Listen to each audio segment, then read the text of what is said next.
मुख्यमंत्री नीतीश कुमार बिहार में शासन का जो मंत्र होता है वो भूल चुके हैं और इस कारण अब उन्हें संन्यास ले लेना चाहिए। और समय रहते यदि वो नहीं संन्यास लेते हैं तो जदयू के साथ साथ भाजपा का भी डूबना तय है। आइए आज हम आपको एक एक करके एक एक क्लिपिंग दिखाते हैं जिसमें नीतीश कुमार एक से एक बड़ी गलती करते हुए नजर आ रहे हैं। पहले तो विपक्ष जब आरोप लगाते थे कि मुख्यमंत्री की मानसिक हालत ठीक नहीं है, अब उनका दिमाग काम नहीं करता है, उनको छोड़ना चाहिए और निशांत को लाना चाहिए, तो एक तरह से हम लोग समझते थे कि विपक्ष है तो कुछ न कुछ तो वो करेंगे ही, वो हल्ला हंगामा। लेकिन अब यह स्पष्ट हो गया है जब से ये राष्ट्रगान वाला जो मुद्दा उखड़ा है कल का, तब से अब यह स्पष्ट होने लगा है कि सचमुच कहीं न कहीं दाल में कुछ काला है। और दूसरी बात यह है कि जो साथ रहने वाले लोग होते हैं, कई बार जो टीम उनके साथ काम कर रही होती है वो भी उनका भला नहीं चाहती है और वो चाहते हैं कि हमारे जो नेता है वो खत्म हो जाए, इनकी बदनामी हो, बेइज्जती हो। और आला कमान चूंकि उस चीज़ को लेकर के सतर्क नहीं होता तो ऐसी स्थिति होगी।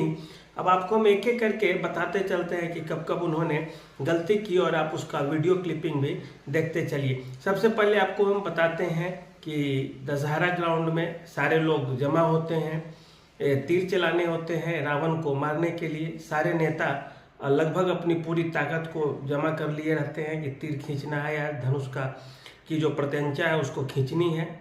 और नीतीश कुमार भी हाथ में पकड़ते हैं। नीतीश कुमार इधर उधर बाएं दाएं देखते हैं कि अब आखिर करना क्या है, जबकि वो वर्षों से खींचते आ रहे हैं धनुष को। लेकिन इस बार क्या था कि थोड़ी अब तबीयत खराब थी या भूल गए थे कि इसमें करना क्या होता है। इधर उधर देखते हैं, धनुष की प्रत्यंचा खींचने की जगह धनुष और बाण दोनों को फेंक देते हैं नीचे की तरफ। बगल में लोग कान तक बाण खींचते हैं कि आज गांधी मैदान के रावण को क्या और लंका के रावण तक को मार गिराया जाए, वहां तक तीर पहुंचा दिया जाए, उस तरह खींचते हैं। लेकिन नीतीश कुमार नीचे ही तीर धनुष फेंक देते हैं। देखिए वीडियो।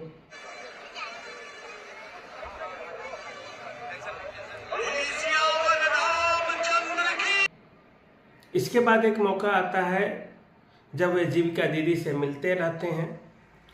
महिलाओं को लेकर अनाप शनाप बयान देना उनकी अब आदत सी हो गई है। एक तरह से कहते हैं कि इससे पहले महिलाएं कपड़ा पहनती थी, घर से बाहर निकलती थी, और हमारी सरकार जब से आई है तब से महिलाएं बाहर निकलने लगी है, कपड़ा पहनने लगी है। उससे पहले नंगे रहा करती थी।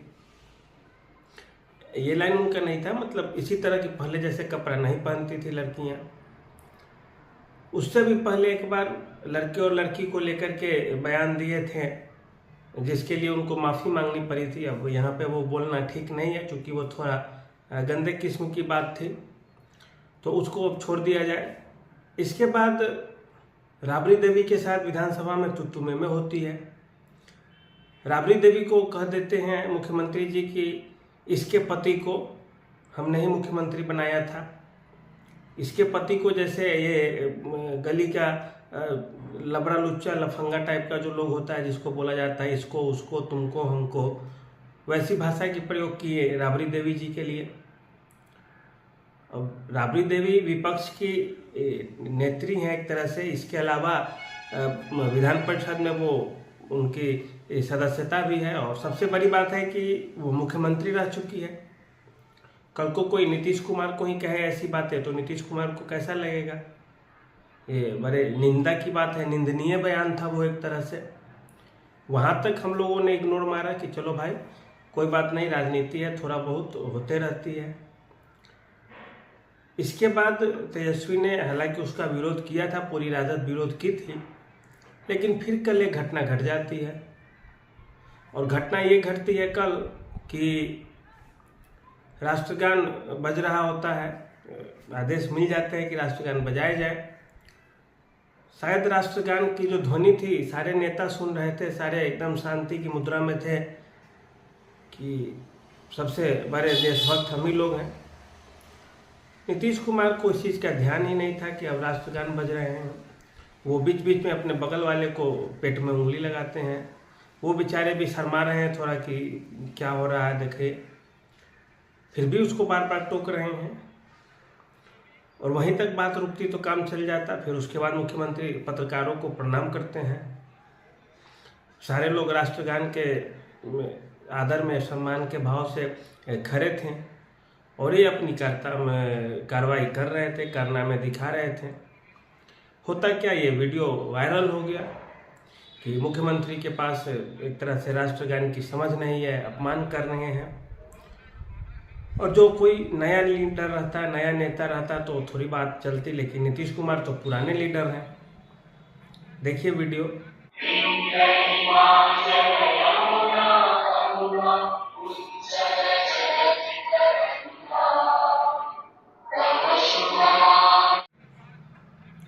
दूसरी चीज, इसके बाद एक और जो बुरी चीज हुई है वो है मोबाइल फ़ोन को लेकर के।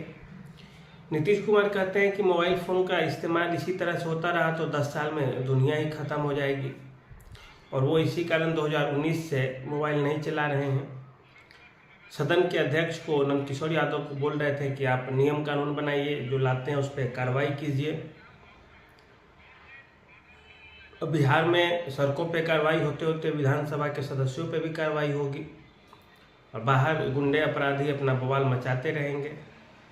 पुलिस निर्दोषों को पीटते रहेगी, पुलिस निर्दोष लोगों के बोलेरो स्कॉर्पियो में दारू भर भर के केस बनाते रहेगी, कानून व्यवस्था की धज्जियाँ उड़ती रहेंगी, बाहर पुलिस वालों पर हमले होंगे, दरोगा मरते रहेंगे। इन सब चीज़ के लिए कानून तो नहीं बनेगा, लेकिन वही मोबाइल फ़ोन लेके कोई ना आ जाए, इसके लिए कानून बन जाएगा बिहार में। शराबबंदी की स्थिति बड़ी बेकार सी हो गई है। कब किसको शराब के मामले में जेल में ठूस दिया जाए ये कोई नहीं जानता। हम अभी वीडियो बना रहे हैं, आपको संबोधित कर रहे हैं, और हो सकता है हम नीचे जाए, दरवाजे पे बाहर निकले तो 4 बोतल रख के कोई गिरफ्तार कर ले किसी को भी। ऐसी स्थिति बिहार में आ गई है। और ये मनगढ़ंत बात हम नहीं बता रहे हैं, घटना घटी है खगड़िया में। खगड़िया की घटना है, पुलिस वाले ज़बरदस्ती स्कॉर्पियो में शराब रख दिए। रामविलास पासवान का वो गृह क्षेत्र था और पकड़ लिया गया, फिर बाद में एसपी कार्रवाई की है। तो अब नीतीश कुमार जी को सीधे सीधे स्वेच्छा से संन्यास ले लेना चाहिए, और जदयू और भाजपा दोनों को जो इज्जत है वो बच जाती किसी भी तरह। जदयू के अगल बगल आदेश देने वाले, काम कराने वाले लोग भी अच्छे नहीं हैं नीतीश कुमार के आसपास के, जो उन तक अच्छी जानकारी को पहुंचाए नीतीश कुमार तक, और नीतीश कुमार भी उसी में मगन रहते हैं, डूबे रहते हैं। अगर नीतीश कुमार को लगता है कि जदयू टूट जाएगी या कुछ हो जाएगा इस तरह का, तो आप निशांत कुमार को दे दीजिए नेतृत्व। राबड़ी देवी भी बोली है कि आप निशांत को दे दीजिए, अगर आपसे नहीं संभल रहा है, मानसिक स्थिति ठीक नहीं है तो देखिए वो संभाल लेंगे, आप तो चुपचाप रह जाते चुनाव तक। और वो भी नहीं, अगर आपको लगता है कि चुनाव में किरकिरी होगी, बेइज्जती होगी इस चीज़ को लेकर के, तो आप साइलेंट रहिए, कम से कम बोलिए नहीं कहीं पे कुछ, इशारों में बात कीजिए, समझाइए, कम से कम चुनाव तक तो इज्जत बच जाए। उसके बाद तो जदयू का खात्मा होना निश्चित है, टूट तो होगी ही बहुत बड़ी जदयू में।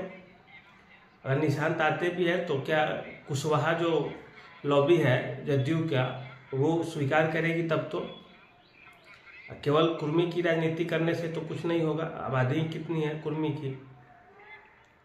और सबको लेके यदि चलना है तो फिर निशांत कुमार को आपको पहले से ट्रेंड करना था, थोड़े पहले से ले आते राजनीति में ताकि लोग स्वीकार कर लेते।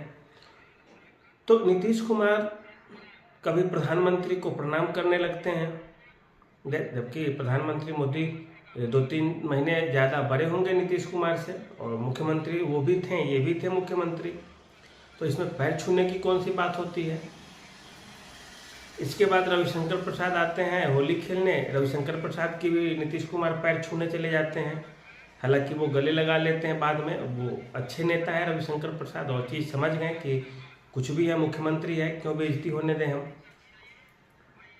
प्रधानमंत्री के साथ एक बार और नीतीश कुमार रैली में मंच में साझा कर रहे थे, प्रधानमंत्री मोदी की उंगली इस तरह से देखने लगते हैं जैसे इनको सुनार हो और उंगली की नापी ले रही हो कि कौन सा अंगूठी इसमें फिट बैठेगा।